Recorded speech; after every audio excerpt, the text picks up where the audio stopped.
Komið sæl, sælar kæru meyjur. Meyjan mín góða, þetta spil fyrir helgina þína og ef þið vill dagana þar á eftir.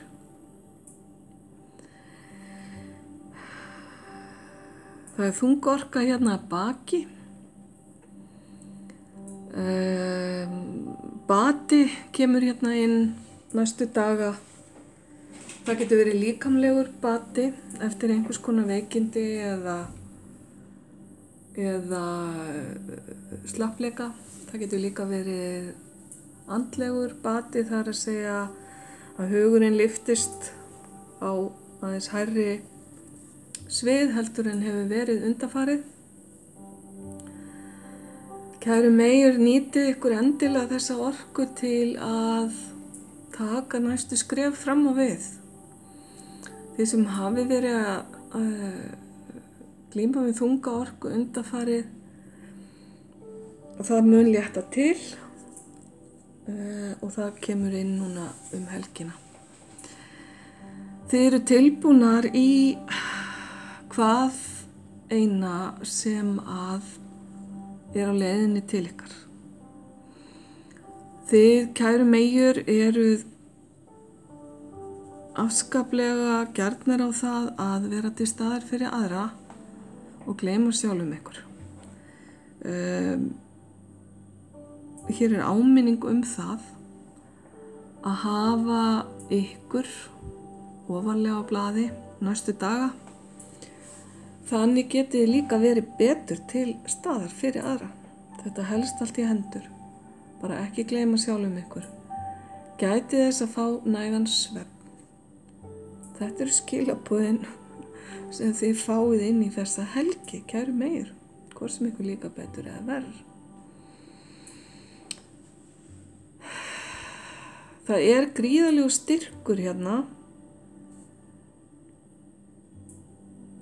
sem stendur ykkur til boða. Það þarf líka mikinn styrk til að standa upp úr erfiðleikum og vera tilbúin að halda áfram. Það krefst mikil styrks. Og það er eitthvað sem er að koma til ykkar næstu daga, eitthvað sem þið þurfa að taka til ykkar eða skoða.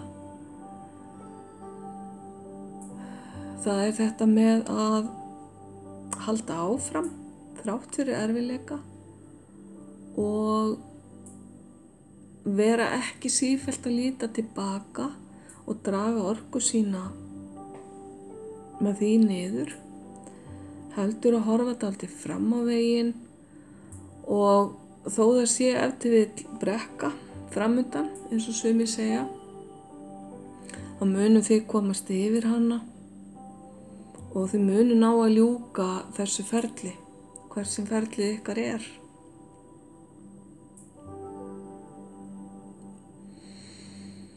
Partur af þessum styrk er líka að falast eftir aðstoð. Biðjum aðstoð hvar sem hann er að finna ef ykkur finnst þið vera að bugast. Þá er að leitast við að fá hjálp. Það þarf stundum að minna ykkur á þetta og ykkur öll sem eru gjörn á að vera til staðar fyrir aðra. Það þarf að minna ykkur á að hjálpin er líka til staðar fyrir ykkur ef að þið þurfið á að halda. Ég held að þessi helgi verði einhvers konar blanda af heilun og vellíðan og pælingum varðandi næstu skref inn í framtíðina, hvernig sem að þau munu verða.